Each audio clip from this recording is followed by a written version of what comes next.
allegiance to the flag of the United States of America and to the republic for which it stands, one nation, under God, indivisible, with liberty and justice for all.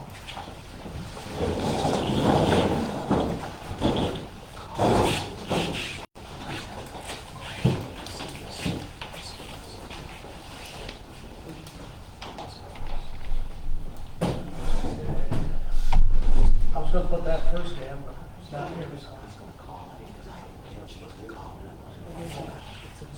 So I'll move on with everything else.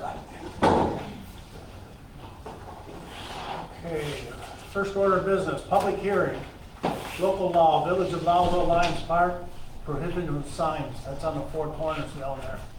We have a motion to open that public hearing. I like the motion. Second. All in favor? Aye. Opposed? We might as well open the second public hearing also at the same time. Public hearing, local law, cannabis law 131, opting out. I have a motion to open that public hearing. I'll make one. Second? I'll second. All in favor? Aye. Okay, does anybody have any comments on either one of those laws at the moment? I thought sure you'd have some. Of course I do. Thank you, Mayor Beagle and the Village of Lowville board members for hosting this public forum this afternoon and giving me a chance to speak to the issue at hand. In an effort to stay on topic and within time limits, I've written down my thoughts, and I'm happy to provide them to you all, as well as to the members of the media that are in attendance today. That way, to ensure accurate sharing and reporting of information and data that I share. Before I begin, I must state that I understand the purpose of this forum is to not debate the use of recreational marijuana in New York State. It is to discuss just the village's intent to allow the sale or not allow the sale of legal marijuana within its limits and the possible repercussions for doing so. With that said, there are three main points that I'd like to make. First, we should frame the discussion relative to allowing sales within the context of other states that have gone before us. For example, Colorado's Amendment 64 passed in November 6, 2012, and it outlined a statewide drug policy for cannabis. The state of Colorado is comprised of 64 counties. As of late 2018, 4 years after adult use marijuana became legal, only half of those counties permit the sale of recreational cannabis. Since then, only 77 of the approximately 270 Colorado towns and cities allow for a form of pot sales. This represents about 28.5% of the state's towns and cities. What I'd like to point out is that despite only a little over a quarter of towns allowing for sales, the number of dispensaries and retail stores can best be described as saturating the involved communities. At the beginning of 2020, Colorado's Marijuana Enforcement Division listed 572 retail stores and 438 licensed medical marijuana stores for the state. This demonstrates that once a community opts in, the industry floods the area. New York State has cited Colorado and other states as models for implementation and the practice of allowing local government to dictate their marijuana policies. I believe we should exercise caution, as New York State is in the initial phase of the legalization process. We should not be swayed by the everyone else is doing it mindset. My reading of the legislation is that it's easier to opt in later than it is to opt out once a village has already given support. As of April 2020, New York State launched the Office for Cannabis website. In reviewing the site, no staff designations or board members are evident at this time. Many parts of the law depend on the formation of this office, and yet details in the numbers of licenses, local autonomy, and other critical considerations are still to be determined. This flying the airplane as it is built mentality is a concern based on Albany's penchant for disregarding the needs and valid concerns of small rural communities. We must further recognize that the black market does not go away with the legalization of recreational marijuana. From a political story recently, underfunded law enforcement officers and slow-moving regulators are having trouble building a legal regime fast enough to contain the high-demand product that already has a large existing criminal network to supply it. Some outlets choose to forego the acquisition of a legal license entirely while still operating out of a storefront and presenting themselves as licensed dealers. The situation becomes complicated because the process of conducting interviews such as businesses or against such businesses takes time. Far too much time to quell the hundreds of illegal shops popping up. Fines for such operations are minuscule in comparison to how much the shops can proffer from sales. The legitimate vendors pay setup, licenses, hire staff, and overhead, yet the black market prevails and opens backdoor sales of cannabis from which the state cannot collect tax revenue. The new law lets multiple governments opt out of allowing dispensaries within its borders. These towns will be given 2 to 4% tax revenue that goes to the host municipalities. This amount is small in comparison to the criminal activity, increased demands on municipality resources, and other considerations. Their marijuana, most community members may have smoked as teenagers, contained about 4% THC, which is the psychoactive ingredient in cannabis that creates the high. Since Colorado legalized marijuana in 2000, and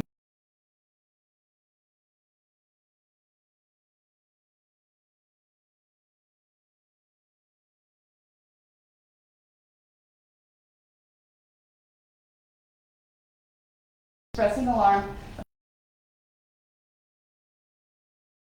that it poses for young users.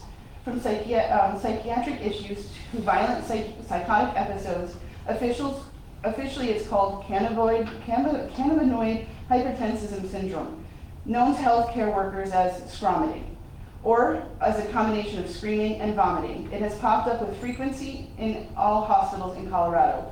First reported in scientific literature in 2004, current available research indicates that scromiting stems from chronic use of especially powerful marijuana that would be offered in these stores.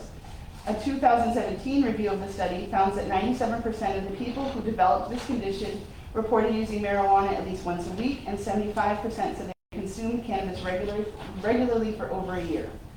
Finally, the Centennial Institute of Colorado Christian University recently published a study to examine the economic and social costs of legalizing marijuana. Highlights of their finding include: 1, for every dollar gained from tax revenue in Colorado, spends approximately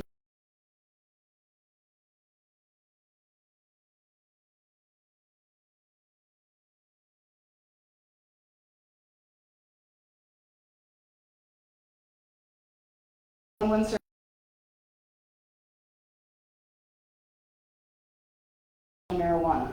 With the increased stress of hospital systems, ambulances, and other municipality systems, including law enforcement and the court system, far exceed the possible tax revenue gained from opting in at the present moment. Thank you. Thank you. Sorry, a little long. Does anybody else have anything on either the cannabis law or the provision of signs on Lions Park? If not, we'll keep the public hearing open and move on. Okay, approval of minutes of the June 16th regular board meeting. I'll make a motion to approve all the minutes. I'll second. All in favor? Aye.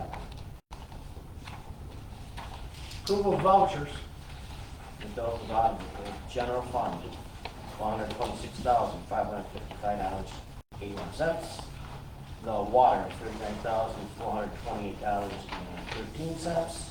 And the sewer, $20,554.99. And the capital, $23,706.56.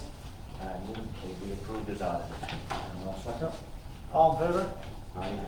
Opposed? Okay, unfinished business, 5 streets, utility reconstruction project. So, 5 streets, give you guys an update. Shady Avenue has been fully paved, topped. Trinity Avenue is planned to be milled and retopped later this summer. Trinity Avenue road surface is one final thing Tyler has left to do. Hope they can address this soon and wrap up the project and close it out soon. The other piece of work that's left over is the new railroad that's got to be placed on Trinity Avenue as well. you want to know, we received a pay application from Highlander recently, and they requested you guys have a special meeting before your next August meeting to approve this pay app. They also got the new signage and paint. Yes, too, right? correct, yes. But that's in the work. We've all, Paul and I met with them on all the new signage for all the streets, so. Correct. Should be coming. Correct.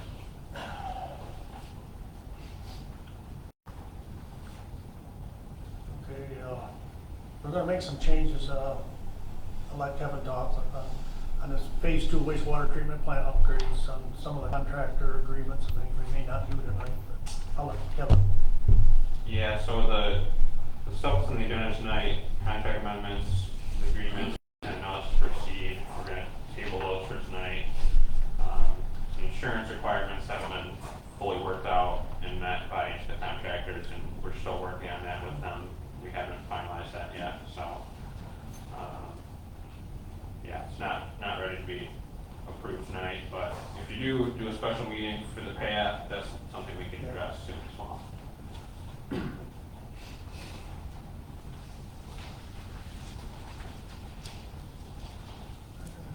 see.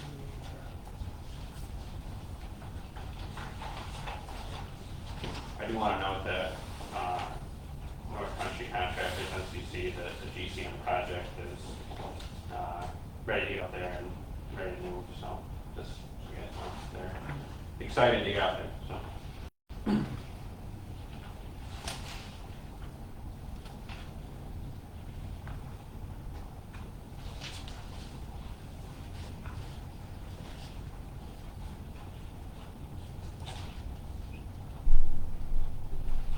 Trying to find a resolution here on the water quality improvement.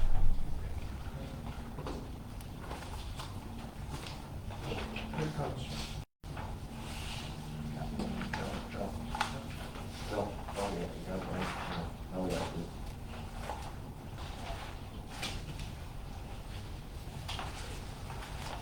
Basically what this is, going to authorize Municipal Solutions to do a grant for the WQIP grant application for the wastewater plant. Basically what that would be covering disinfectant part of it. We just need somebody to introduce this, second it, and then we need to vote.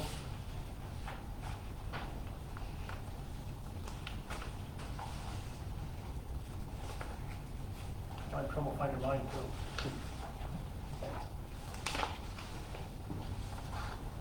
It's this one. It's this one here. I will make a motion to authorize this. I'll second.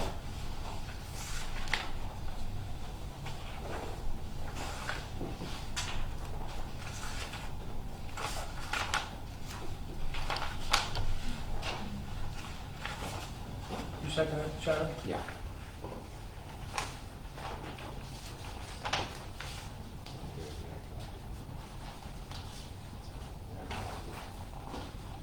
Okay, I vote yes.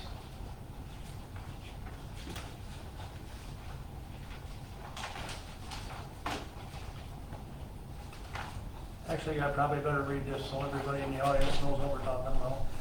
Basically, it was a resolution with reference to the proposed Village of Lowville, Lewis County, New York, water quality improvement WQIP grant, effluent disinfection improvements to the village's wastewater treatment plant. Whereas the village board, the Village of Lowville has determined that it's in the village's best interest to apply for funding to assist in the financing or its mandated effluent disinfection improvement at the village's wastewater treatment plant. And whereas affordable for the village residents and property owners a significant concern and advancement of the proposed project, now therefore be it resolved as follows. The village board authorizes Municipal Solutions and Company to prepare a water quality improvement application for the village's wastewater treatment plant disinfection project. The village board authorizes the mayor and or the village clerk treasurer to execute the WQIP application and any related forms or documents required for this application. I got the town board authorizes the village clerk treasurer to complete any documents necessary to register the village and grants gateway as required by the WQIP application. And this resolution is taking effect immediately.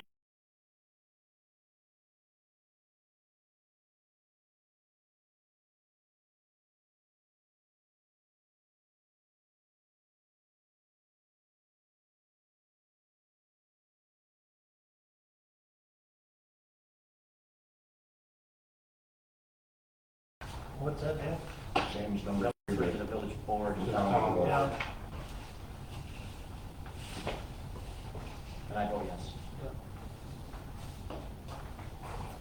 Have to talk to Diane. No. Ed? Yes. Tim? Yes. And Chuck? Yes.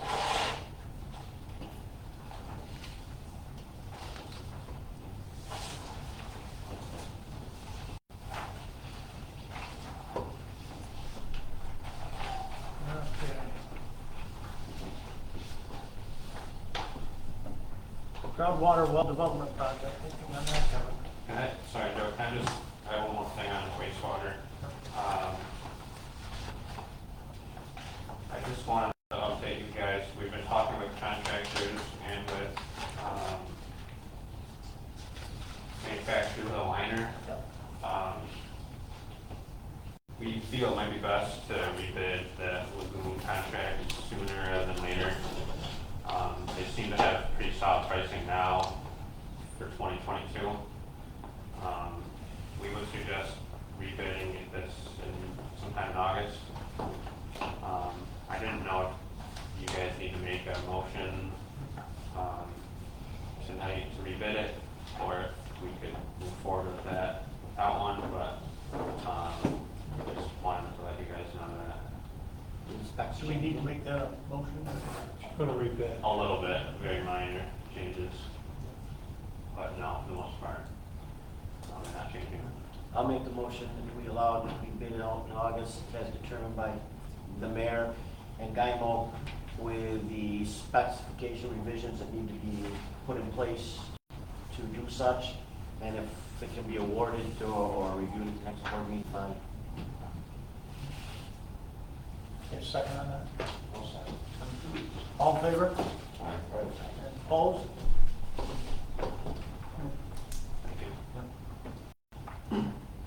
So we'll move on to groundwater. Groundwater, so there's a couple different things in groundwater we need to go through. First off is the seeker. We've received all the sign-offs from the involved agencies, so we are set to go through parts 2 and 3 tonight. I've prepared suggested answers to part 2. Mark, do you have a copy of that? I do. Okay. Typically, Joe Russell will go through. Yeah, and I can each do one of it. those. I can do that. So the idea here with part 2 is that it's trying to analyze the how the project as defined in part 1 impacts everything. And they divide it into various sections, and with each section you have to decide if there is an impact, if there is, if it's small, or if it's moderate to large. So the first category on this, on page 1, I think, did you guys all get a copy of it? Copies, they were all emailed. All right, so I'll go through it. You had it on email earlier, but you don't have it with you. It says, proposed action may involve construction on or physical alteration of the land surface of the proposed site. And it's checked yes.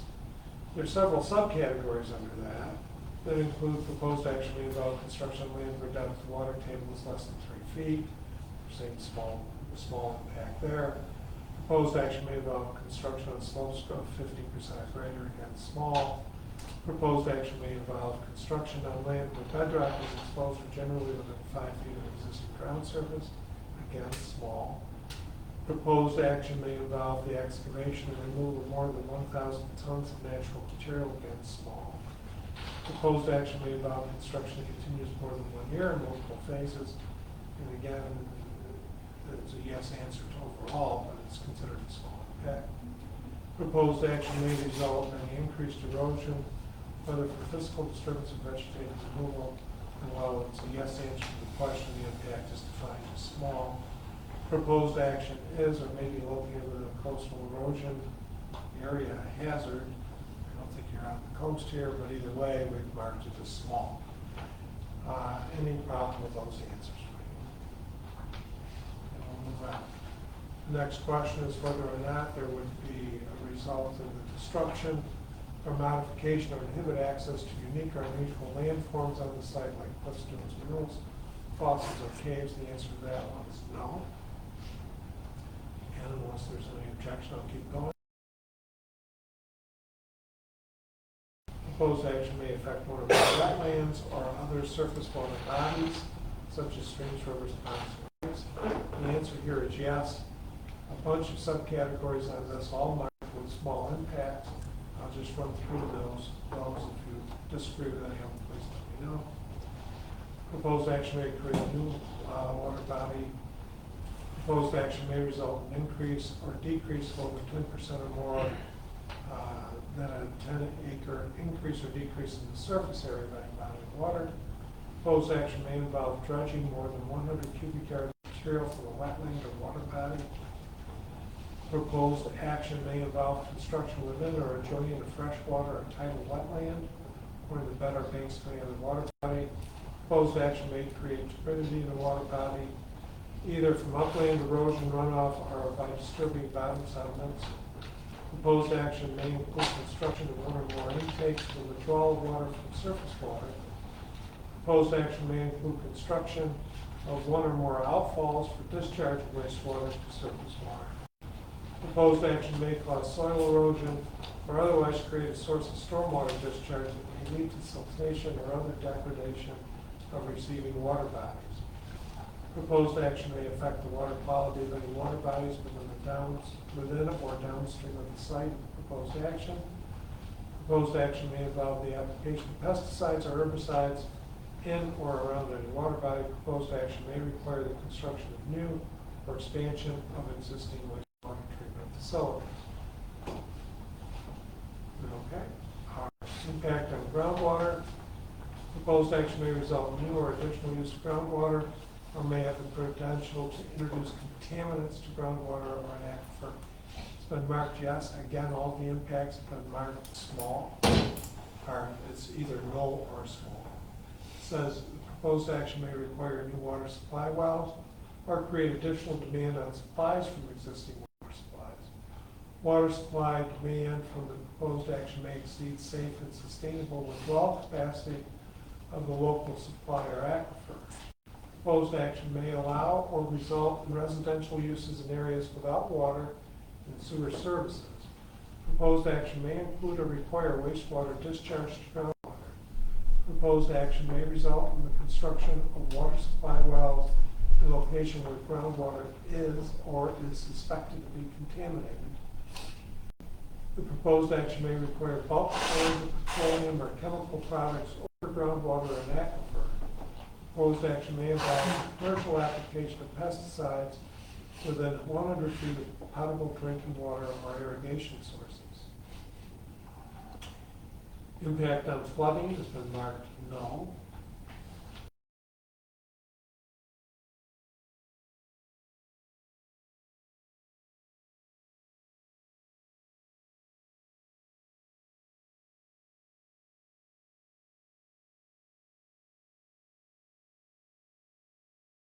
May cause reduction in population or loss of individuals of any threatened or endangered species as listed by New York State or the federal government that use the site or are found on, over, or near the site. Proposed action may result in reduction or degradation of any habitat used by any rare, threatened, or endangered species as listed by New York State or the federal government. Proposed action may cause reduction in population or loss of individuals of any species of special concern conservation need is listed by New York State or the federal government that use the site or are found over, on, or near the site. Proposed action may result in a reduction or degradation of any habitat used by any species of special concern and conservation need as listed by New York State or the federal government. Proposed action may diminish the capacity of a registered national landmark to support the biological community it was established to protect. The proposed action may result in the removal of or ground disturbance in any portion of a designated significant natural community. The proposed action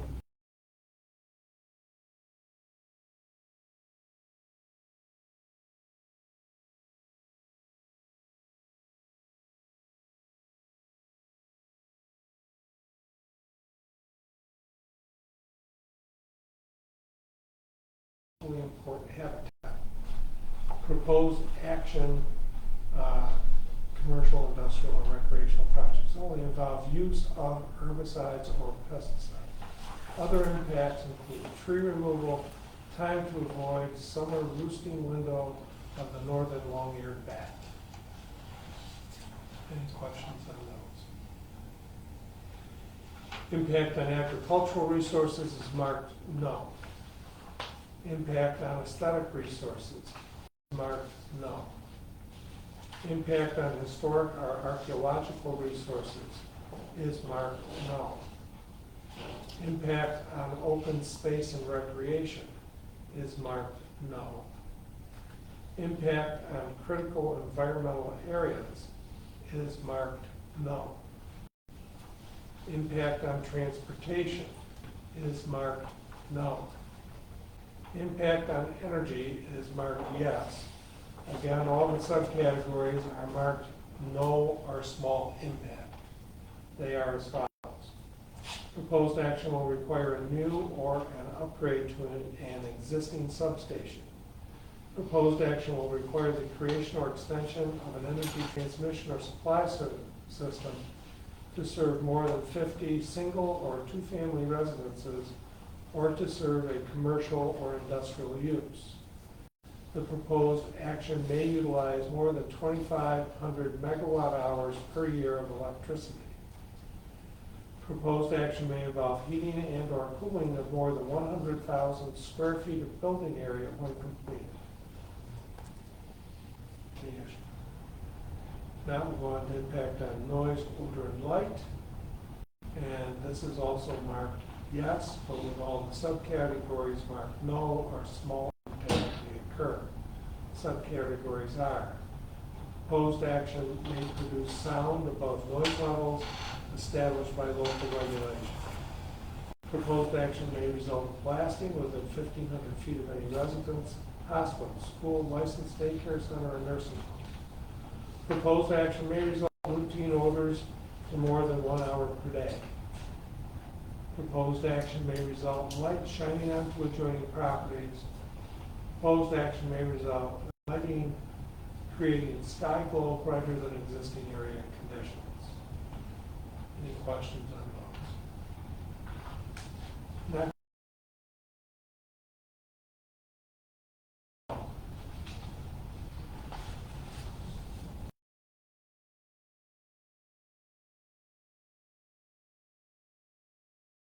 Marked no. Consistency with community character has also been our no. And that completes part 2. If the board is in agreement with that, then we just need to accept part 2 and we can move on to part 3. So moved. Do we have a motion to accept part 2? I'll second. All in favor? Aye. Opposed? Want to take a drink? Nope, I'm good. You gotta catch me while I'm on a roll. So now we get on to part 3. And part 3 is the determination of significance. And in doing this, we identified that it is a type 1 action. We identified that you have completed part 1 and part 2 and are now completing part 3. And on this, we're indicating that the project will result in no significant adverse impacts on the environment, and therefore an environmental impact statement need not be prepared. Accordingly, this negative declaration is issued. We would need a resolution to adopt.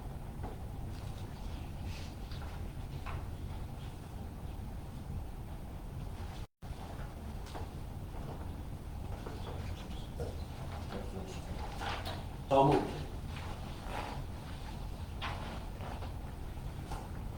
I'll second. You're making first motion, Dan? Second? So, and actually, we have a resolution for that, so let me just read the resolution. This is whereas the Board of Trustees of the Village of Lowville previously considered the development of 2 groundwater wells and distribution of the new water source to an existing water treatment plant, parentheses, project. Whereas the project is subject to compliance with the provisions of the New York State Environmental Quality Review Act, and on June 19, 2019, proposed action was determined to be a type 1 action.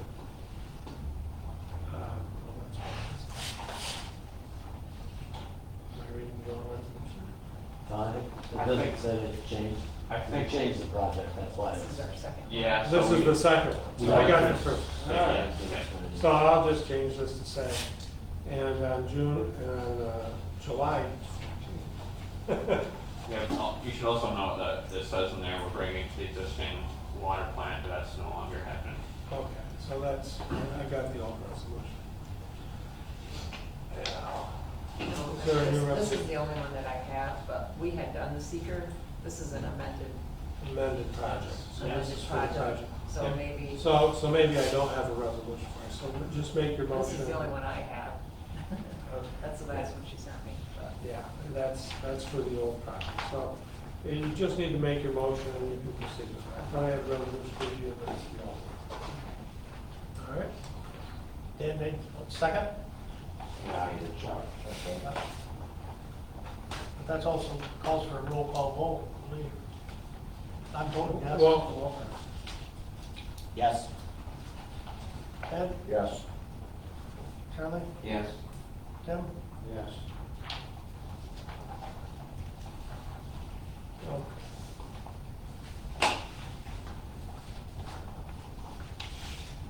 That moves us down to the amended bond resolution, right? Right. So, basically, it's a resolution authorizing the issuance of serial bonds or statutory installment bond of the Village of Lowville in an amount not to exceed $5,700,000, the proceeds of which are to be used for the development of 2 groundwater wells and the distribution of a new water source to it says an existing water treatment plant, is that right? That was the old scope of the project, that's no longer correct right now. So it's just Right, I going to mean, be you the could say- distribution of the new water source, construction of a small well house, the pump controls, at the well site, construction of chemical feed building, and miscellaneous upgrades to the existing water treatment plant to accommodate the proposed connection. Are we doing upgrades to water treatment plants? Yes. Yep. And proposed connection to the improvement. So that's basically at 5.7 million, we'll make our modification to take out the connection to the water treatment. So we need a motion to adopt the foregoing resolution.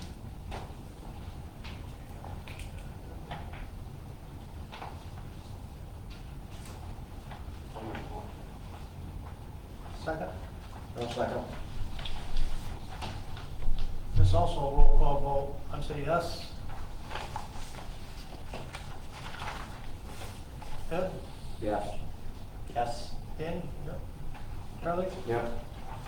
Tim? Yes.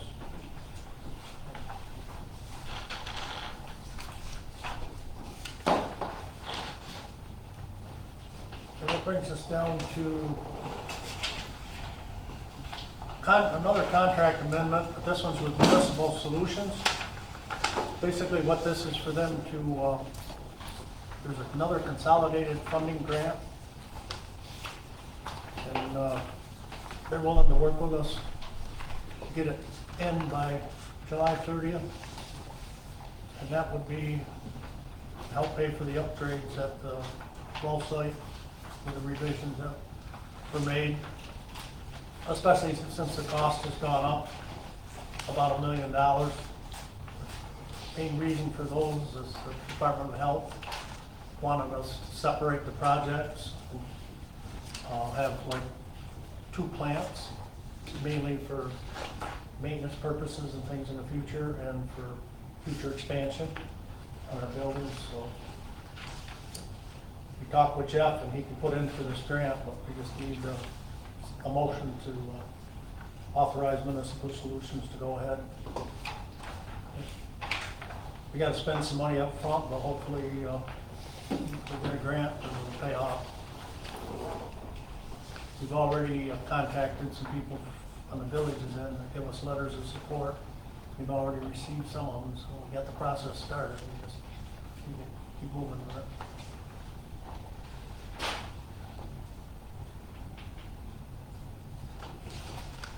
Mayor, I'll make the motion to have Municipal Solutions process paperwork for salary funding application with ESD. Second? Second. Charlie? Oh, Tim? All in favor? Aye. Opposed? Motion carried.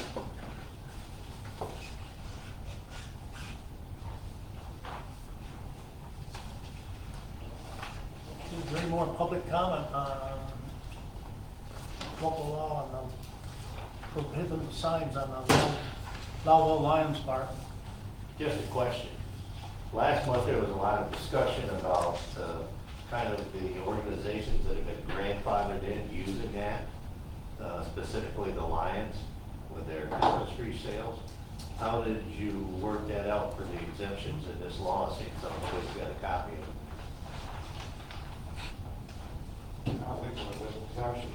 Yeah, basically, Approval of the board. I got it right here. Comes back to the board and they can approve it.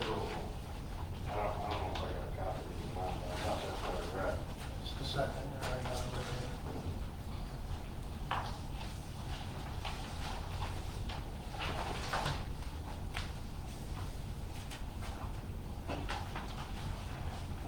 here. Okay, in section 3, number 1, what we did to cover that says the village board may grant a specific authority to an organization to submit temporary signs for specific event on proper application submitted to the board.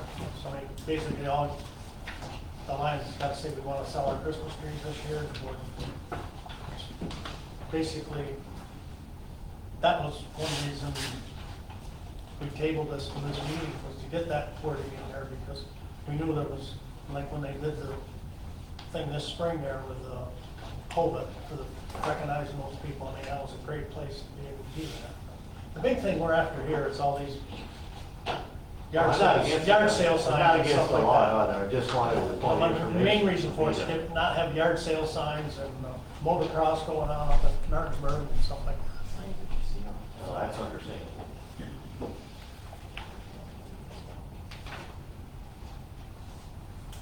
We need to do a short environmental assessment form on that, don't we? Yeah, I've got it here.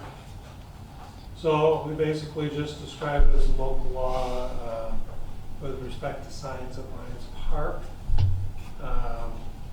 There's very little to be done in part 1 of the environmental assessment form when it's a local law, just as making regulatory changes like this. So that's about all that's on part 1. We do have to complete part 2. Part 2, we have to answer these questions and decide whether there's no or small impact or whether there's a moderate to large impact. Will the proposed action create a material conflict with the adopted land use or zoning regulations? Guessing it's no to small. Will the proposed action result in a change in the use or intensity of use of the land? No and small. Will the proposed action impair the character or quality of the existing community? The impact would be no or small.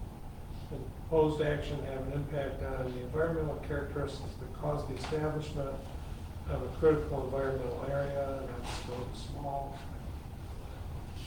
Will the proposed action result in an adverse change in the existing level of traffic or affect existing infrastructure for mass transit, biking, or walkways?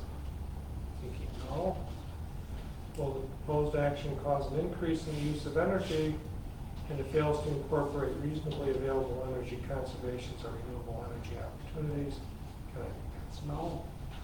Will the proposed action impact existing public-private water supplies, public and private wastewater treatment utilities?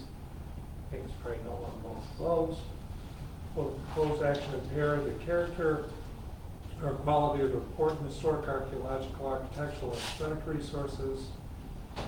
No, small, again, I would think, stop me if you disagree, please.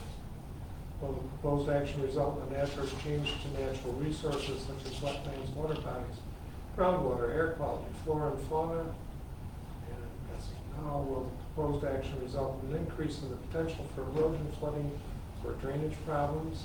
And no.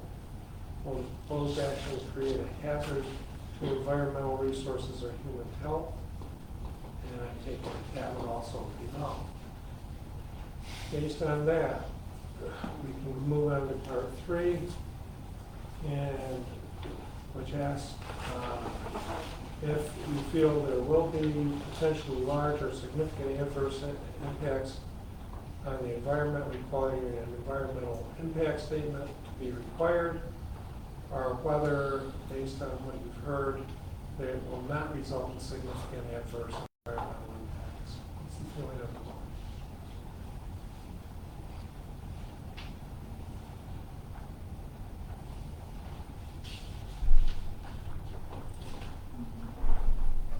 Do we have to do a motion to? Well, yeah, I mean, if you wanted to do a negative declaration, you're basically saying it will not result in any significant adverse environmental impact, if that's what you want to do. Would you like to make that motion?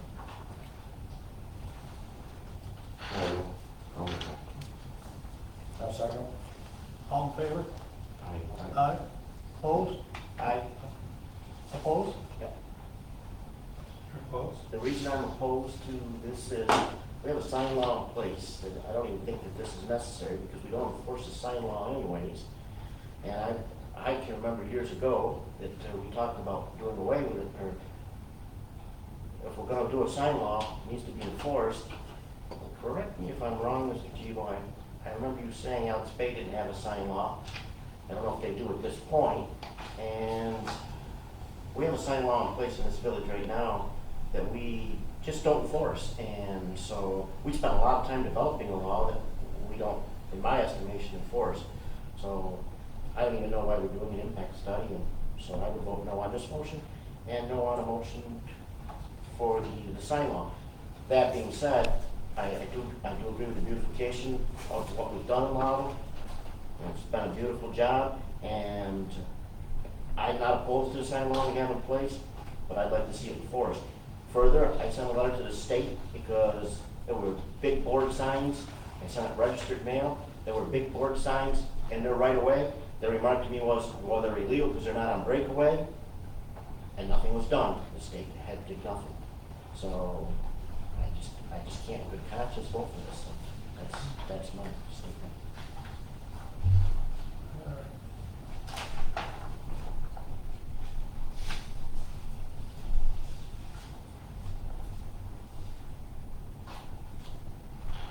Okay, next is do we want to, resolution of the Board of Trustees of Village of Lowville on a regular meeting of the Board of Trustees of Village of Lowville held at the village offices at 5535 Foster Street, Lowville, Lewis County, New York, at 4 p.m. on July 14th. For present, Joseph Eagle, Ed Murphy, Dan Solomon, Charles Trillion, Timothy Woodrick. Whereas a local law to amend the state section 132-5 of the Code of the Village of Lowville Parks and Recreation was introduced by a member of the Board of Trustees at a regular meeting held June 16, 2021, and by a majority vote of the Board of Trustees present at such meeting, public hearing was duly scheduled to consider the local law for July 14, 2021 at 4 p.m. And whereas a notice of the public hearing was duly published and proposed as required by law on July 14th of 2021 at 4 p.m. a public hearing was held to hear all persons interested in the subject matter of the local law to amend and reinstate section 132-5 of the Code of the Village of Lowville Parks and Recreation. Now therefore be it resolved by the Board of Trustees of the Village of Lowville as follows. Foregoing citations are incorporated here into made a part thereof as it is fully set forth herein. The local law to amend and reinstate section 132-5 of the Code of the Village of Lowville Parks and Recreation to include the Village of Lowville Lions Park as well as the Village Green, do not allow the placement of signs. This local law is a type 2 action under the state's Environmental Quality Review Act and the regulations propagated thereunder. Based upon the foregoing, this local law is in the best interest of the Village of Lowville and is hereby adopted, and the clerk is instructed to file the same with the New York State Department of State. Okay, if we want to move forward this law, we need a motion first. I'll make a motion. Second? I'll second. Joe, before you vote on it, you need to close the public hearing. Oh, yeah, you're right, better do that. Motion to close the public hearing. So moved. I'll second. All in favor? Aye. Aye. Opposed? All right. Motion to adopt the foregoing was made by trustee Ed Murphy and seconded by trustee Tim Woodring, and upon a roll call vote from the board was duly adopted as follows. Myself, yes. Ed? Yes. Danny? No? Charlie? Yes. And Tim? Yes.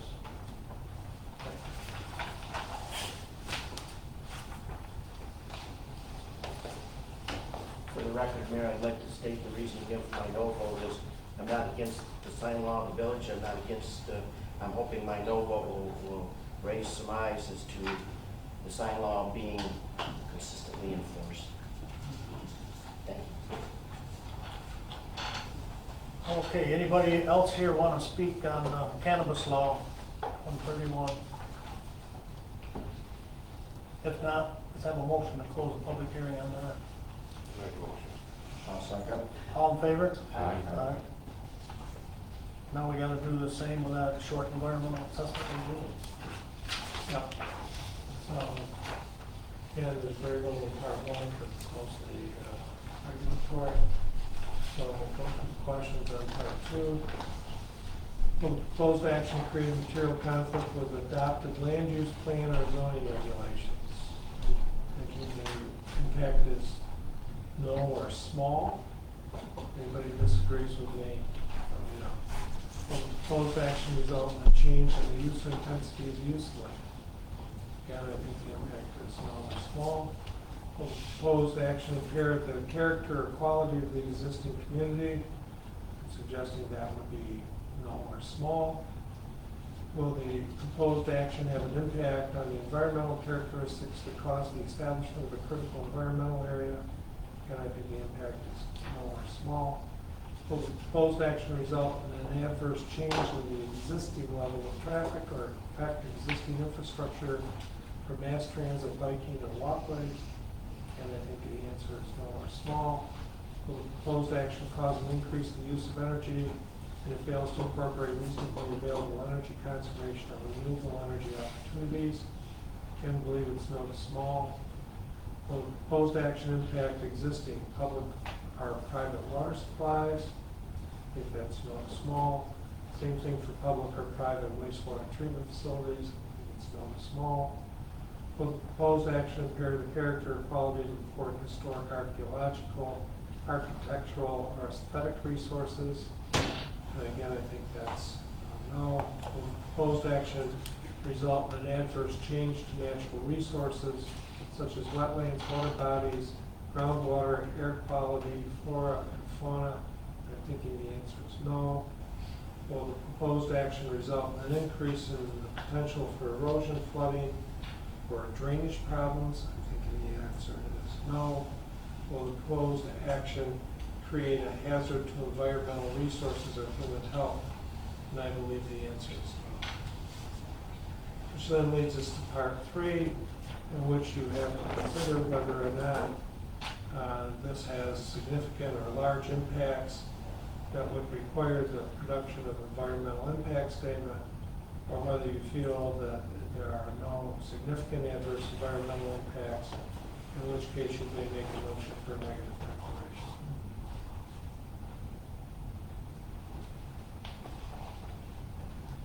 I think we have a motion for a negative declaration on that one. I will make that motion. I'll second.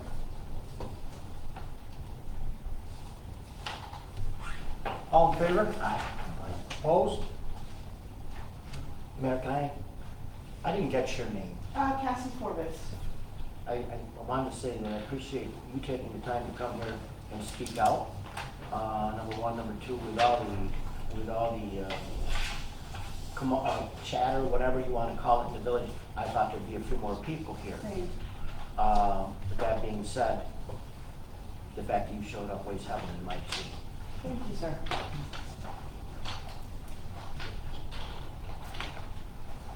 Okay, that brings us down to the resolution.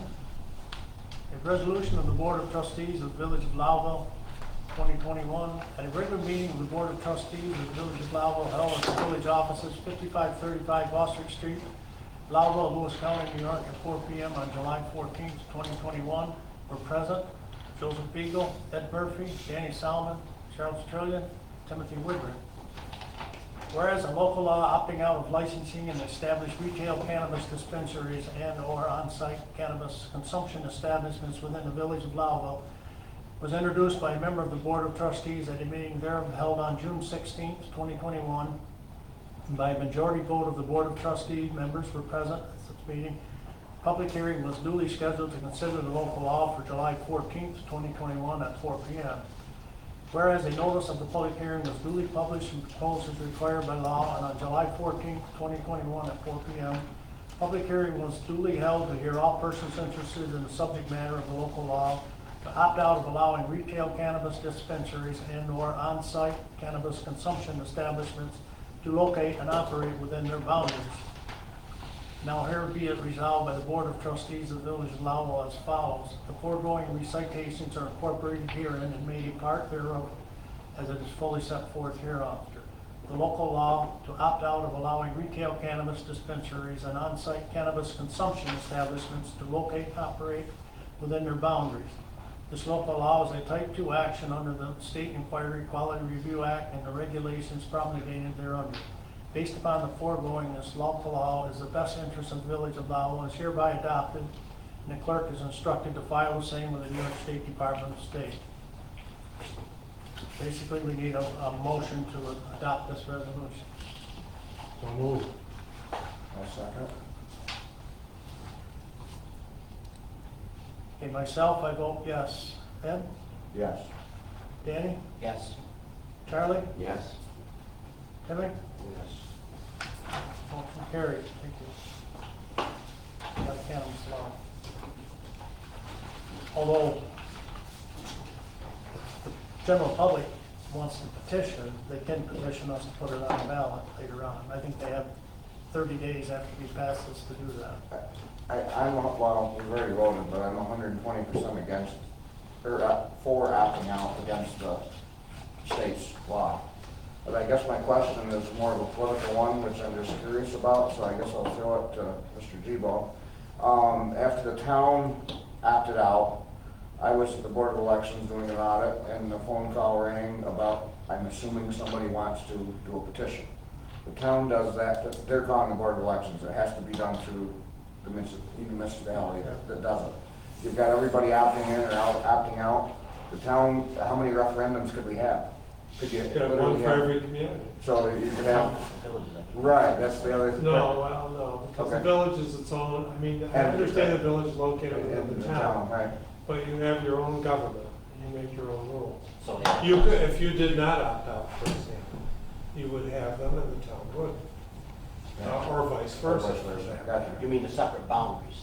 Yeah. You have your- There's a lot of, Danny said chatter, there's a lot of miscommunication out there on what can be done. Can people in the village sign the town petition? Yeah. Petition? And the village So petition? we'd be voting. You The vote village on- do resident- you vote on town board members? Yeah. Then you can. Village resident, not either one. And I'm sorry for making it a mess, so hopefully it's not a mess, but I'm just. I think that raises another good question. So the question now becomes that I have is, somebody who lives outside of the village boundaries does a petition. Does somebody inside the village boundaries also have to do it if they want it for inside the village boundaries? If you want, Yeah. if you want to have a petition on the law you just adopted, it has to be signed by the village president It has to be specific for village. for the village. Okay. Thank you.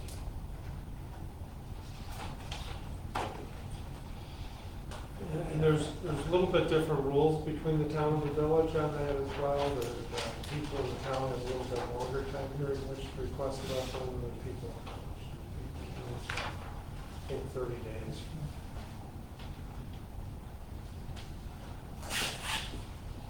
Okay, LED street lighting. I was in contact with Jennifer a week ago, and she got back to me and she said that her street lighting folks are still waiting on the Public Service Commission. We're still waiting on the Public Service Commission on that one.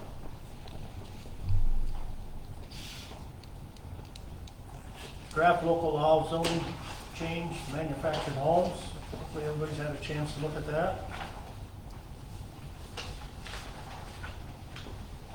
And if everybody's okay with it, I would think we need to go ahead and set a public.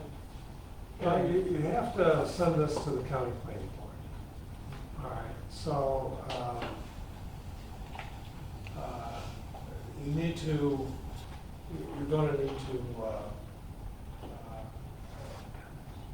you're going to need to make that referral. The question is whether you want to have a public hearing before the county planning board responds. If the county planning board responds to you and requests some changes, and then you make the changes, but you've already done your public hearing, you may have to hold another public hearing. You should have said that to them first. Well, it's a timing issue. You know, if you were able to get it to the county planning board so that they could act on it before your next meeting.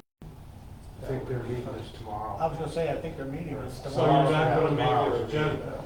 Because it's usually So, the day after ours. my suggestion is to introduce it, authorize Joe to send it on to the county planning board along with the environmental part one. Because we have to have a part one, and part one and secret, we have to send to the county. So authorize Joe to sign the seeker and get this referred to the county planning board. And then at the next meeting, you may already have received some feedback from the county, and if you haven't, you may be at least able to sense where they're at. That's not a public hearing for your person. Yeah, because we just lost the third Thursday. I'm gonna say Therefore, first they tomorrow. would meet again the next meeting after ours. So you can reassess at your next meeting whether you want to set the public hearing. How urgent do we feel this is? How urgent do we feel this is? I don't think this is that urgent. This is the one that basically the coach just wanted us to. Yeah, up. yeah, that's not that urgent. We just need to get something out. And we just needed to get it moving. All right, so basically we need a motion to move this on then.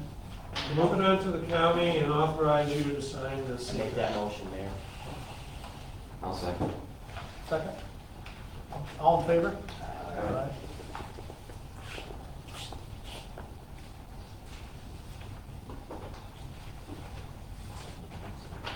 That's what we have to say. I'm thinking it'll probably be the same way with the next one is a local law zoning changes regulating smoke shops and tobacco stores. Yeah, you might want to copy these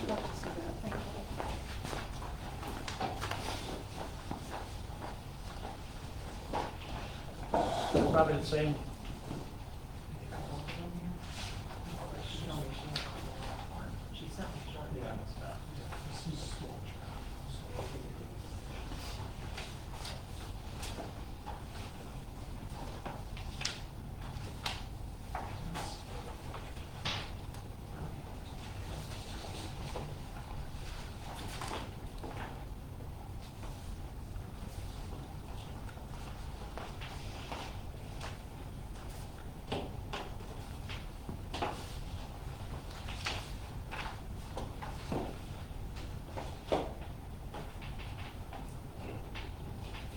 That one should be the same, we send that on to the county. Yes, so you need another 239M referral and I'll sign the secret.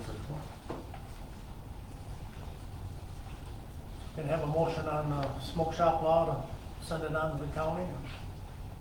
Got to do the environmental assessment on that too, right?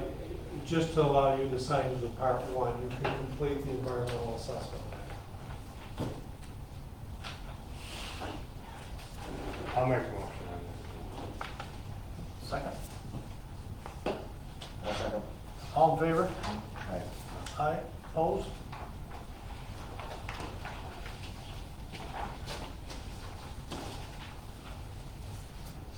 Downtown public parking signs. They should be up by the end of the month.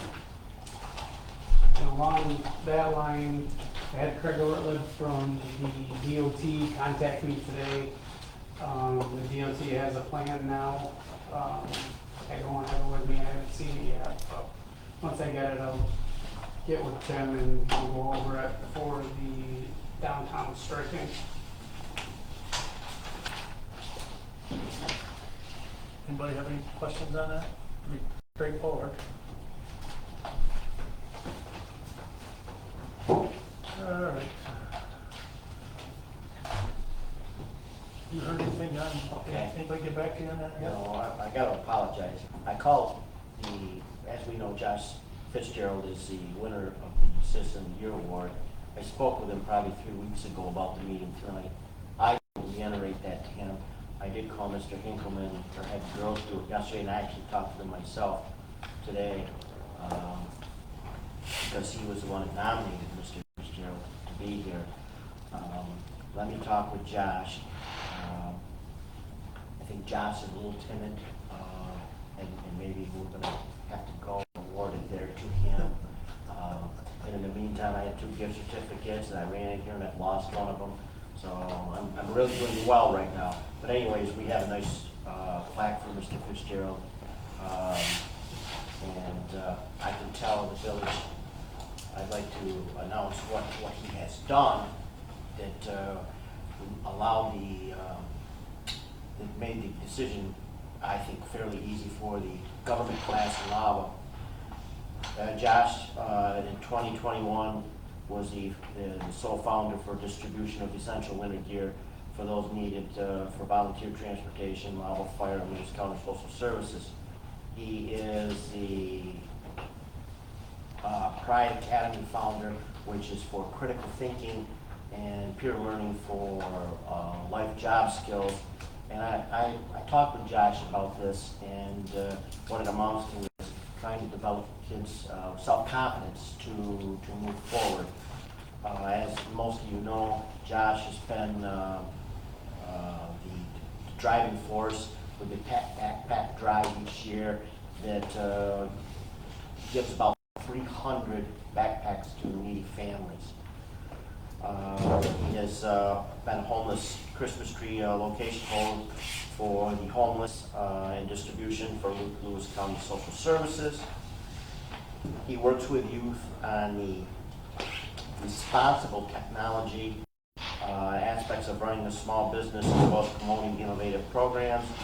He was nominated last year to the New York Business 20 Under 40, and he is the son of the American Legions and BFW auxiliary member, and he's also an elk. So, very worthy candidate, and he will be our first Citizen of the Year. We have a plaque here for him and a gift certificate, and we have a large plaque that will be displayed permanently in the village somewhere within our confines, where a plaque can be put up each year in succession for the following winners of the Citizen of the Year Award.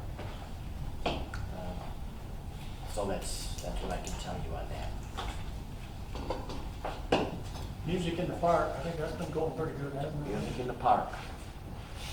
Last night was a very interesting night. All 3 concerts that we've had so far have been great.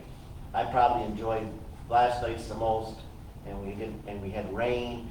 I sat up on stage and listened. The band was excellent. All 3 bands have been excellent. It's going very, very well. As we move forward, we're going to take the next 2 weeks off because of the 2 fairs, Lowville and Lowville. And when we resume August the 3rd, we're bringing in a gentleman called Max Scaldoni out of Rome. I've never heard him. He's a one-man band. They say he's phenomenal. So I look forward to that. On August the 10th, we will have Patty Stanford and her country western band. August the 17th, we're bringing in a band with a horn section out of Watertown called Fred and the Eds. And on August 24th, we'll close it out with Doc Yukon. I'm hoping that we can continue this next year, and as we get into the fall, with the village board's permission, I would like to pursue grants and maybe even expound on this, and I have some ideas to move it forward for next year that I'll share with the village board later. I want to thank you for allowing me to do this, and I can tell you that I've had tremendous response from the community, and I tell them that because of you, we were allowed to do it. So thank you. It's gone well, and I hope those that have gone. I've seen Mr. Defoe there the first 2 weeks. He didn't brave the rain last night. I don't blame you, Dick. Didn't get back in the water. But they stopped for 20 minutes because of the rain, and then played again, and it was enjoyable for those that were there. So it's going good. Thank you very much for allowing me to pursue it. I'm just thinking, Dan, talking about grants. We might want to look into maybe Judge Davis grant, might be fun some of that. I've been thinking that. I do want to, I was thinking we want to bring some bands in from outside the area. I want to be careful with that because it's for the locals. But I think an added flair might be to bring a couple of outside bands in just to mix it up. Fred the Eds isn't really that local. Actually, the Nelson brothers are out of Rome, and they drew 350 people the Because they first have a night. wicked crowd that night. Yep. Yeah, that's why I wanted to give you off to them. Thank you, Joe. Okay, that brings us down to village court. Basically what this is, we got a draft of a local law to abolish village court, turn it over to the town. And if we're gonna do it, we should do it now for a couple of reasons. The town's going to be putting together their budget, so they're gonna need to know that it's coming their way. And the judge is up for re-election in March, and so it has to be done. Her term is on March 31st, so we can do the local law now, but it wouldn't be effective until March 31st of 2022. But meanwhile, the town Yes, still that's needs to public incorporate You have to it. have a public hearing and it's subject to referendum. Right. It's permissive referendum, somebody has to ask for it.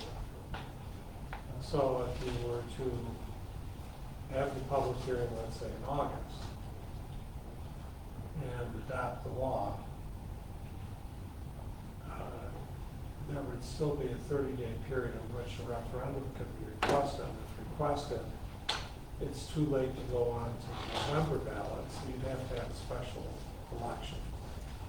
But you want to get that special election done as soon as you can before people start putting in petitions to be your village justice in March and start spending money on election. How many signatures does that require for this referendum? I don't know right off the top of my head, I can look it up for you, but it's not a lot.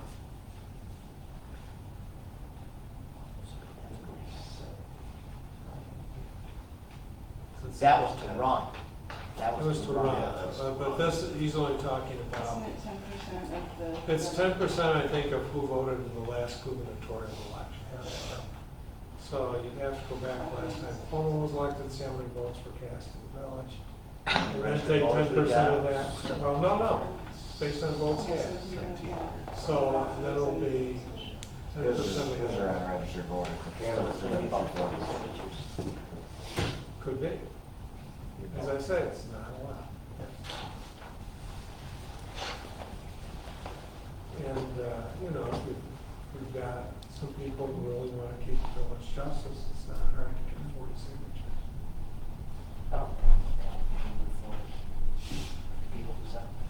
So if you want to do that, then you introduce the law and you set your public hearing.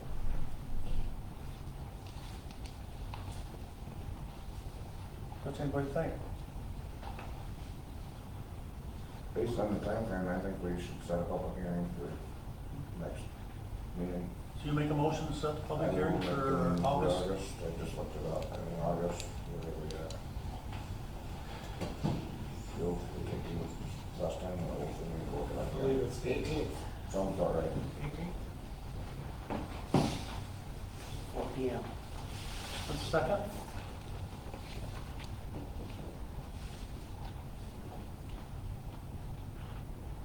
Guess I'm gonna be out to dry here. I'll second. All in favor? Aye. Opposed? I was considering that, I felt sorry for him.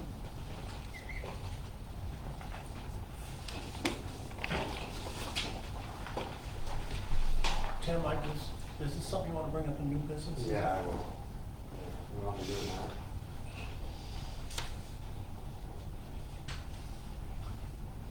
Okay. New business, I got disposition list, stuff they want to send to the shredder.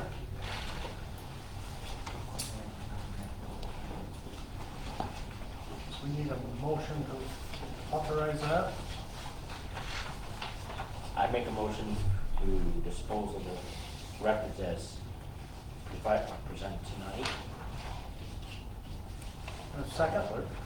Second. All in favor? Aye. Opposed?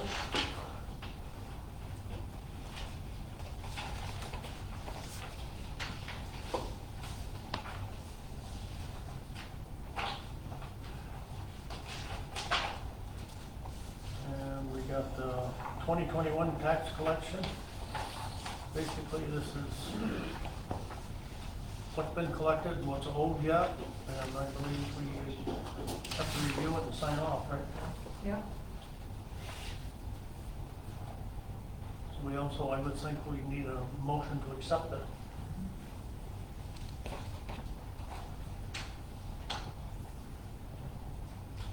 I'll make the motion, Mayor. Second? I'll second. All in favor? Aye. Aye.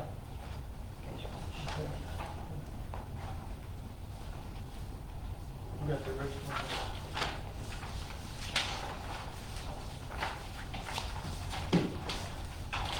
Okay, correspondence, New York State Division of Budget. You want me to bring that other up, Joe? Oh, yeah. This is, I gave everybody a copy except Mark. I didn't send that down to him. Did you get one? What are we talking about? It's just some suggestions for possible rezoning of parts of the industrial zone. And it's just correspondence that I got back from Matt at Tug Hill.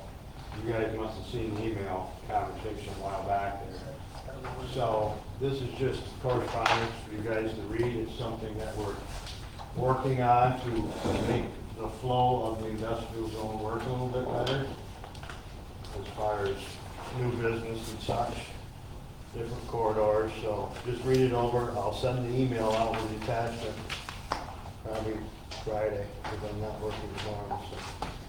So anyway, that's all that is.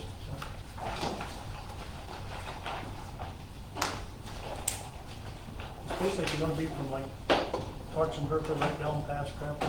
Yeah, it talks a lot about the railroad corridor, where co-op is and all that. And then there's some examples of different dimensional values, standards for other villages. For example, when anybody in the industrial zone, and this is not just Kraft, it would be AMF, it would be whoever wants to do anything, they gotta jump through thousands of hoops, and they're the same hoops every time, okay? So we're just They have trying to to keep make, coming down. possibly make things a little bit easier, business friendly. Just read it over. Basically, they don't have to keep coming for variance. Well, they still, like height variance, changing it to 50 foot, some of that stuff, they still have to come back, but there's some stuff that they wouldn't too, like lot coverage. I mean, for example, some of the zones are 100% lot coverage, and the industrial zone is 35. So every time they're gonna have a variance. So if you up that to even 50, it would change things a lot. It creates for a quicker flow too. Yes. That's probably the main objective. Well, if you deal with businesses nowadays, Yeah. they just want to do it, right? Yeah. Yeah. Trying to keep them out of trouble is a full-time job. Exactly. Well, And we're not trying to, make the village a pushover, we're just trying to possibly make things a little bit easier. Yeah. And in most situations, like this one, it's not like you don't want them to do that Expand, project, yeah. right? I mean, normally you're in agreement with it, it's just makes a lot of steps for them. Takes a lot of time, and that's effort. And Speaking with Sandra, you know, like she said, if in fact, every time we want to do something, we have, 5 variances, that's a red flag. Something's wrong. Right, yeah, yeah. Especially if it's otherwise supported project.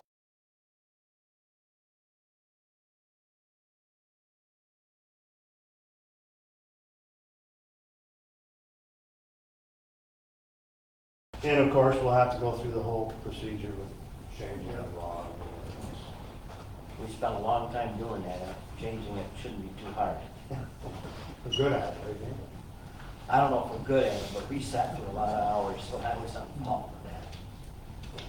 And Chalk Hill Commission, I'm trying to think, was it Matt Smith? That name ring a bell? Oh, used to be my name, it's not Matt Smith. Johnson. He was great. I remember the first name. I met with him, and I don't even know his last name. Is he still there? Is he still there? Is he?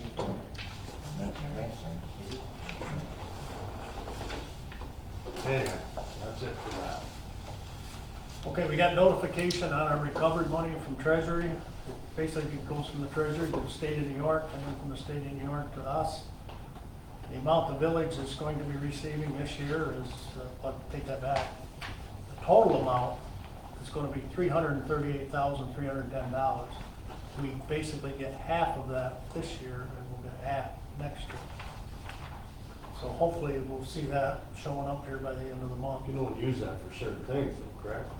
Right, there's only certain things you can, there was a webinar on it last week, I know Pam and I both listened in on, and, but a lot of the things can be used on, we got our water and sewer projects, they can definitely be used on those. Yeah. We usually say a lot of municipalities are struggling with it. Infrastructure seems to be a no-brainer. And then after that, they say you can use it on building envelope. Is that the windows, is that insulation? And then, that's then the definition gets wider and wider, changing it all the time. So if you do have some projects that you think you might want to do that aren't infrastructure is a no-brainer. But some of the other stuff, they had a couple categories. If you are into some of those definitions, keep getting a little bigger too. So if you need any help, we can. Is this, Try Mayor, to is find this you that. stimulus money? Yes. And we have to get that portion from the town, correct? No, the town gets theirs from the state also. Oh, I thought it all came to the town and they had to No, give it to us. no. We get it- Basically, the town's, I'm not sure, I think the town's gonna get around 150 some thousand. But no, their money will go, But the feds also are giving money, correct? this is the federal money, but it goes, because we're less than 50,000, we're a small community, less than 50,000 people. See, the county's already got their money. But from the treasury, it's going directly to cities, 50,000 and over, and directly to counties. But we're a small village and small towns, everything goes to the state. Because to get this money, they sent us a whole form, and Pam had to put in our DUNS number and all kinds of information, our banking information. We had to go back, and Pam figured out our budget, all 3 budgets. That's where, if you look at the sheet, that's where there's 4,690,000. Pam had to put that together to put into the form that we sent to the state. So, and the thing was, once the state got the money from the federal government, they had 30 days to get it to us, but now the state asked for a 30-day extension, so now it's gonna be 60 days before we get it. Gotta make three. But they still think it'll be by the end of the month. I don't know, I don't say it. No, but they're collecting it. Sorry, I understand, but I think a little better now, Mayor. Thank you. Yeah. Then we got a River Area Council of Governments, their monthly report. Pretty self-explanatory. Mark, you haven't been with us in a long time, but does Joe or anything set anything up that he wants to pass Well, down? no, nothing other than what was already on your agenda. That's all I'm aware of. I would tell you that you're probably stuck with me again next month. Joe's got an out-of-town treatment next month, so I'll be here next month. After that, I'm sure it's Joe again, but it's just temporary.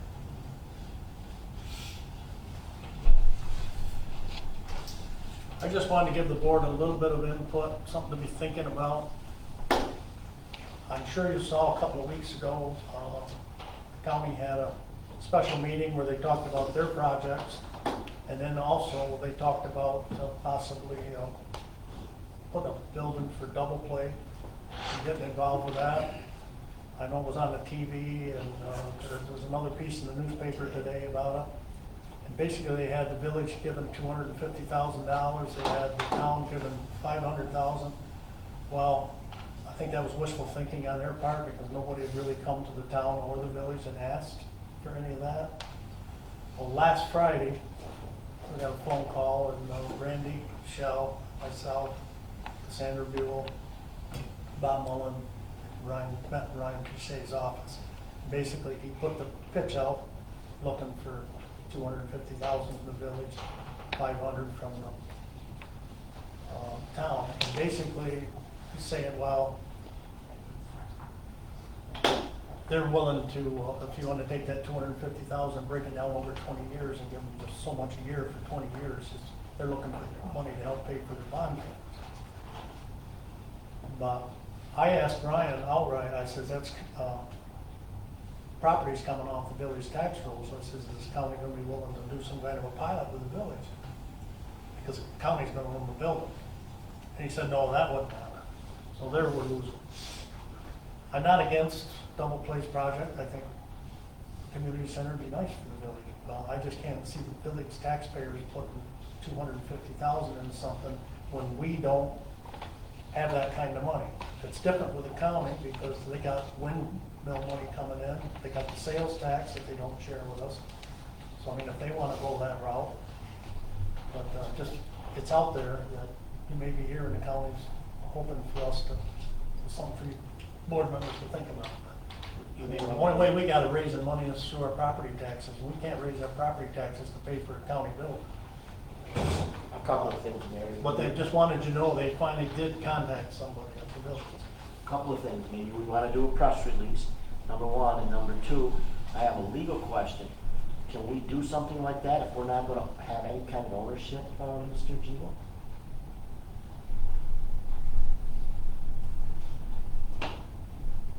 You might be able to commit it as part of commitment to a recreational type programs for your citizens. I don't know. But the facility isn't limited just to village residents. I'm sure it's for the counties. I don't know. There's a question there that I can't give you a complete answer to. Well, here's a thought that I have. We as a village can support that without giving $250,000.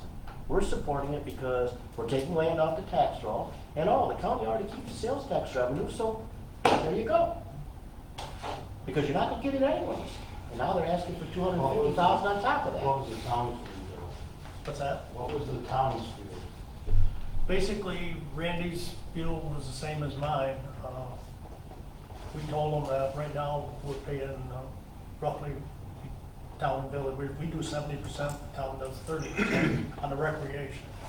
It's roughly a little over 50,000. We said we would have no problem committing that as long as they would continue to do our recreation program. And then if we had to, if say the cost of the recreation program went up 10 grand or something, we could always bump up a So little. But we just didn't have that kind of money. This $250,000 divided up in 20 years, and we don't have to pay the rec program.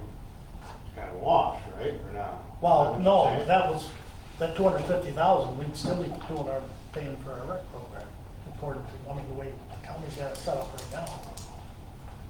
I mean, we'd be paying, if we did it over 20 years, it'd be, I think, $12,500 a year for 20 years. But I'm just saying, if you raise your taxes 2%, I think depending on where the levy comes in, we're only averaging 2%, maybe an extra 58,000 a year in tax money. So then that's what you're running your village with. And if you pull 12,000 out of that every year, What Danny asked, from my perspective, and I'm on the double play board, so I'm kind of wearing two different hats, about can we contribute to a county type thing, is the same thing that's going on now with double play and the county. Who's going to be in charge of, they're gonna do the bond payment right now. I think the proposal is for a lease of double play to use it. So it's right now a lot of speculation. But yeah, I think they're just in a talking stage right Right now. now, yeah. They're Right any now. of this is set. Everybody's, like Joe said, everybody's for it. It's who's paying what, who's responsible for what. You gotta look at it different ways too. I mean, a facility like that draws people from everywhere.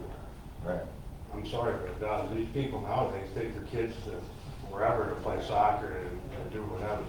That being said, I'm looking at shit. With an indoor track like that, you have a lot, and I agree. But it's great for the community no matter what you say, the whole thing. I'd love to see it. So if it's not gonna happen, unless the village maybe would have to contribute, then you still gotta look at that option. Here's what I think. Anybody that knows who I am knows that I love youth sports and I'm deeply involved with it. I'm also a realist. And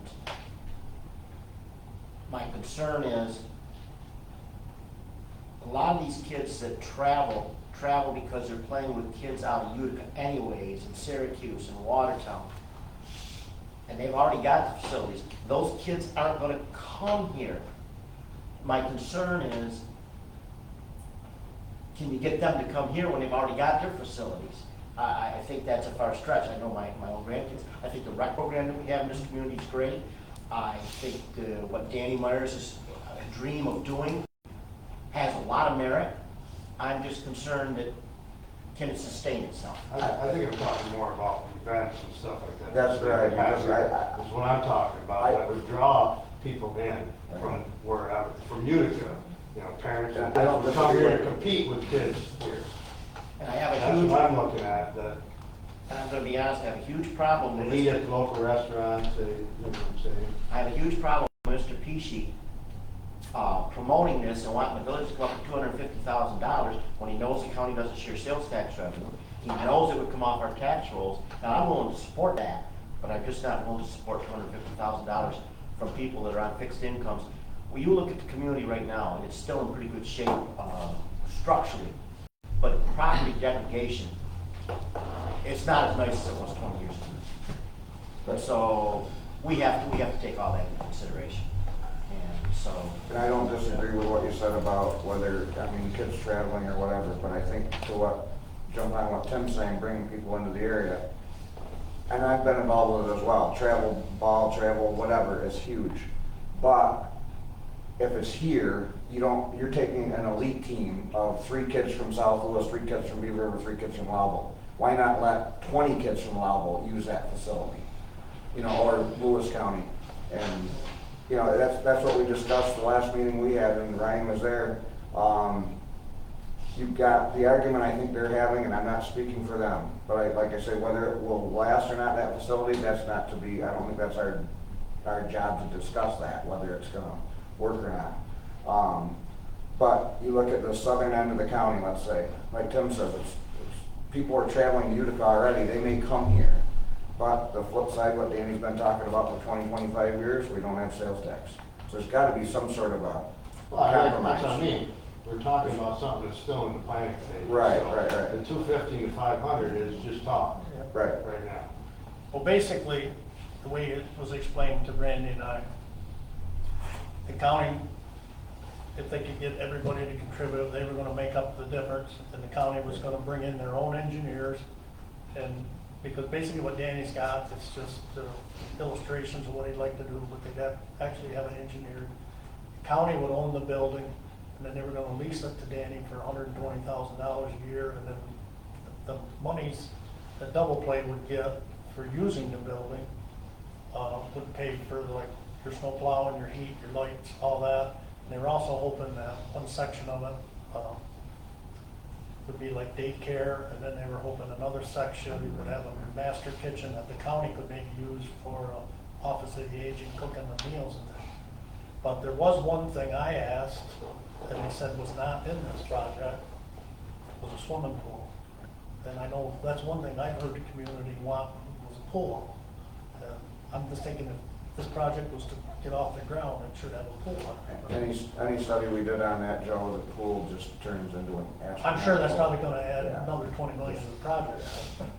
But I just wanted to let you know that somebody did finally reach out to the village, so. We'll move on. Clerk Treasurer, do you have anything? Chief of Police, No, you have my report. Superintendent. Capital Future Plan. Nothing for now, but backing up to the 338, the projects or whatever, maybe we should sit down and do a punch list of what we want to look at for projects, prioritize. So that's a good idea for the future. Personnel, I'm gonna wanna have a executive session on that. Does anybody else have anything on personnel? Charlie, you had a chance to get the copy of the police contract? Yes. I know that, Randy, I know that Phil wanted to get going on that, and I've looked at it, and I just haven't heard from him if he wants to get a hold of me. No, he's right, I know he's working on it, he's talking to the guys fast week, and getting stuff drawn up and typed up. And I would also like Randy to stay, I want to discuss that, the personnel issue on what you met with Mr. Russell on. Okay. Thank you. Okay, finance. I talked to Wendy, I gotta do audits tomorrow because today wasn't gonna be good for them, so.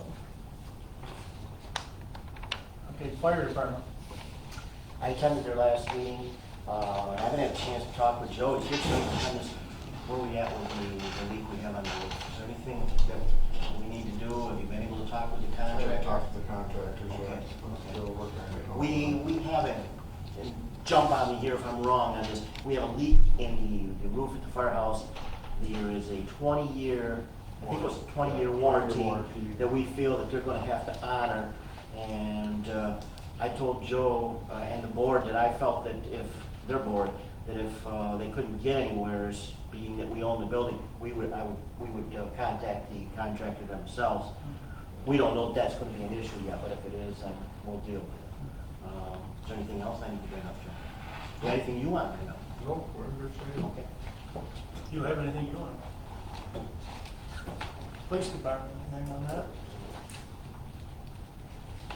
Planning board, ZBA? I missed the comprehensive plan meeting, hopefully it's my last game of the year. Paul said that, I talked to Paul that day, did you attend that, Joe? The comprehensive plan? Oh, no, I didn't. Okay. I'll give an update. I think everything's moving along well, from what I can tell from the emails. Anything on the municipal board?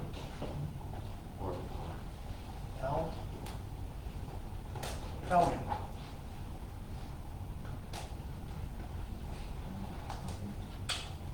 Recreation? I didn't attend their last meeting, Mayor.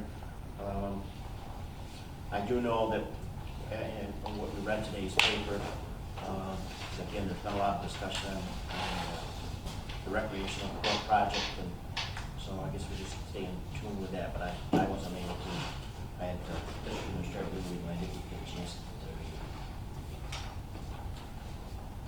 On recreation, I know the town village's recreation program is started, it's ongoing, I don't know if you have any. No, other than that, we kind of beat up, like I said, I've been in contact on the county as well. Didn't know what was public information or whatnot, but we beat that up pretty good, so I'll leave it alone. My grandson says it's a great program. He's very, very pleased. I think they're a little bit limited with enough, the last I talked to Danny, he said we probably could have signed up twice as many kids for it or signed up, so. That was the only thing I heard because of restraints of, at the school, they had to limit the number of people. I don't think there's anything on Rayco other than their newsletter. All right, public comment. Anybody got any public comment? Of course. I'd just like to say I was glad to see that the board was unified in the opting out. I talked to a lot of people about this, trying to get opinions, because like this young lady, I came in prepared for wars and had to be with various opinions. And I would say it was 99% for opting out versus anybody that wanted to see it. And anybody that did seem to be, it was the financial part, that the village could get money on this. That was what I was hearing anyway. So I was glad for that.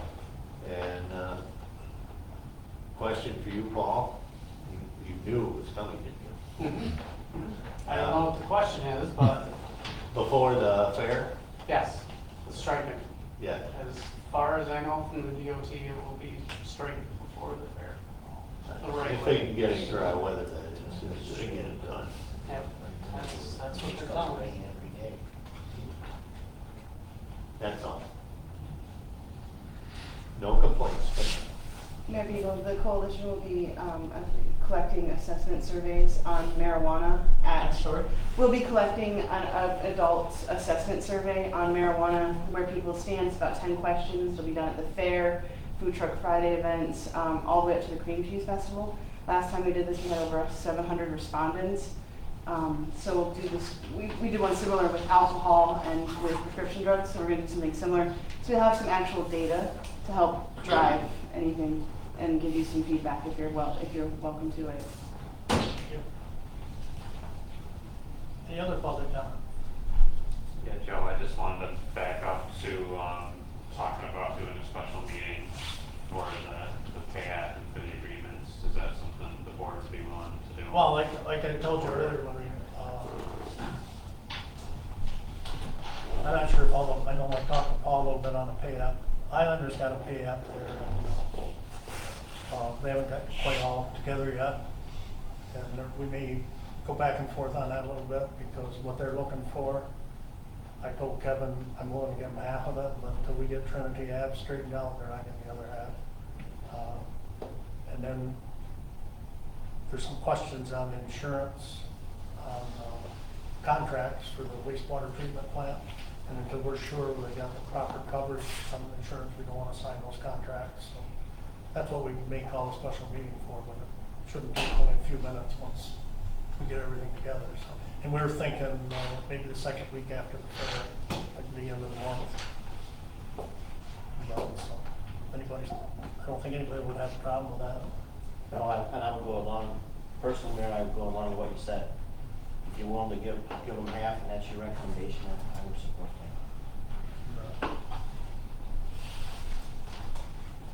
So that's where I mean, that's not going to be a problem, Kevin. Okay, do you have to make a motion for that or not? No.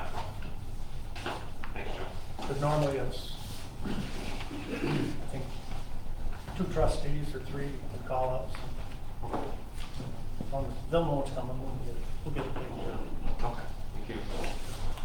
Let you iron out the other things, argue with Brad. I'm not so worried. All right. Of course. Need a motion to go into a executive session then? Make a motion to leave the meeting to go into executive session. Second that. All in favor? Wait, you have to state a reason. For person. Talk about the employment of specific individuals. Correct. 2 individuals. 2 of them.